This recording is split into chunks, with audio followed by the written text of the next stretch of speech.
Hello everyone, hope you're all doing well. Um, I'd like to do something a little different here. Looking through this book. This is a book about Bret the Hitman Hart, who is my all-time favorite wrestler, who I feel does not get nearly enough attention on my channel, which is kind of weird considering he's my favorite of all time, and I've loved this guy since 1988. I've been collecting his stuff since about 1990. I have so much stuff of Bret Hart, but it's mainly like posters, cards, figures, stuff like that. And I would like to show, you know, my collection one day, but I don't want to. I'm not like one of those people who kind of shows off their collection, be like, haha, look what I got, kind of thing.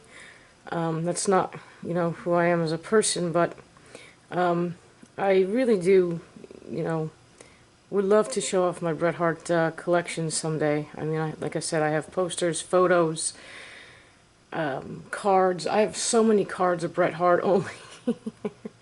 I know it's so weird just to collect one particular person, or some people might think that it's weird, but I really don't give a shit what people think. You can't really care what people think, because there's people out there who collect only Hulk Hogan stuff.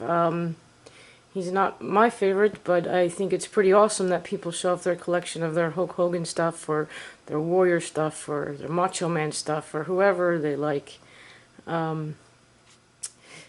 Bret doesn't get nearly as much enough attention, in my opinion, as he should, because he was one of the best wrestlers that I've ever seen personally. I actually got to tell him that when I met him for the second time, and he was very appreciative of that. He was a very nice guy. I love this guy so much, and I owe, a lot to him, because I watched him during a time in my life when all I wanted to do was die, I guess you could say, when I was much younger, and he got me through a lot of those years, and I've never stopped being his fan. I've never stopped collecting his stuff, and I've never stopped watching him. Again, very weird, I know, but I don't care.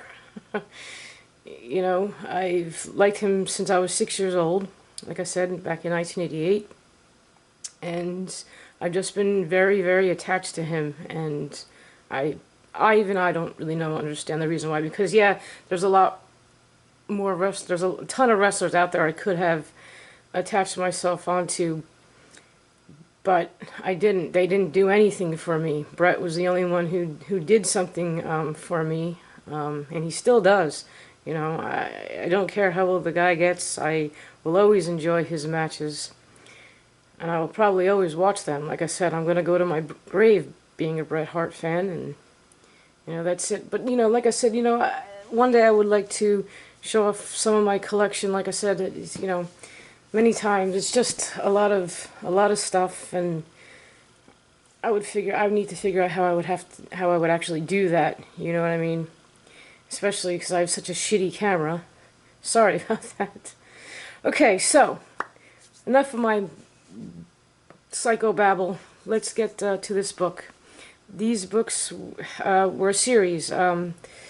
They were only available, I think, for 1 year, and I think they were only available through the wrestling magazine catalog.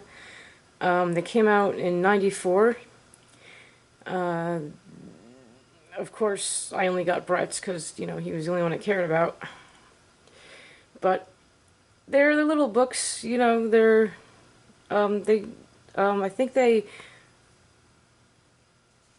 cover his career from the Hart Foundation days till about, well, 93, 94. So it's a pretty cool book.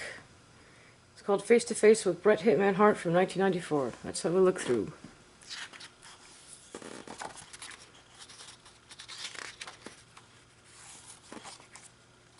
Table of contents. I'm going to try to get this in as best as I can. I apologize if it's not. Born to Wrestle. Great shot of him there. Great shot of Bret and his father Stu. Fans. At home with Bret. There he is with his two sons, Dallas and Blade. One's in the dungeons, there's this one. And the other, I guess, is at an arena before a show. It says, Bret is a very caring and kind father, and his affection for his children is always evident. Family life is very important to him, as it is to all the members of the large Hart family.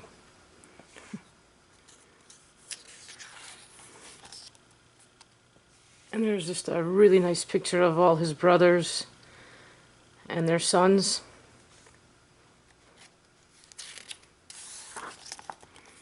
Oof, another great picture of him.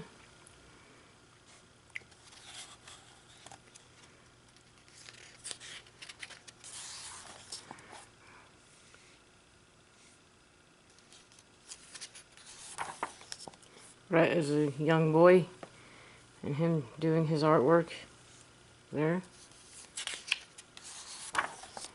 Tag teaming. The Hart Foundation were one of my favorite tag teams too. Just amazing. Great photo of them there. WrestleMania 4, he turned face at 4. And this is the second time the Hart Foundation became World Tag Team Champions at SummerSlam 90 in an amazing match against Demolition. And he went solo, of course. Amazing match against Mr. Perfect from SummerSlam 91, that is. It's probably one of my favorite matches. And this one against Roddy Piper from WrestleMania 8. Another amazing match. You know, I think in my life I've only seen maybe 2 really bad Bret Hart matches. I can't say he's had many bad ones.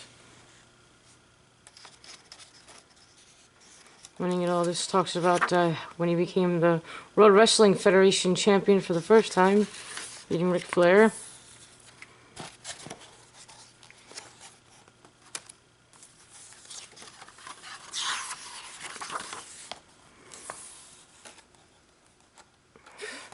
WrestleMania 9 match when Hulk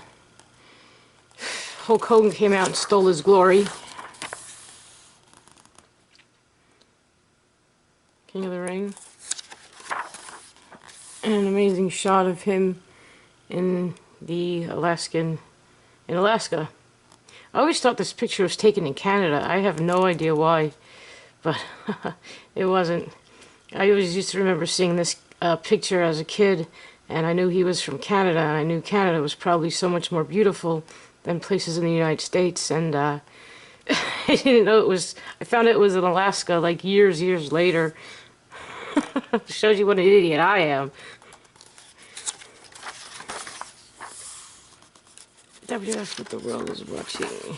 And here's the face-to-face, the other biographies in this were Randy Savage, The Undertaker, Razor Ramon, the Steiner Brothers, Lex Luger, Doink the Clown, Tatanka, Adam Bomb, and the Big Boss Man. Huh. And that will do it for the face-to-face Bret Hitman Hart book. Hope you enjoyed it. Sorry for my rambling, but you know, I gotta give this guy credit. He deserves a lot more attention on my channel, and I think I'm gonna start doing that. So I hope it's okay with everybody. If you're not a Bret Hart fan, hey, I understand. He wasn't everybody's cup of tea, but he was my cup of tea, my moon, my everything, so... Alright. Thank you very much. Be back later. Bye for now.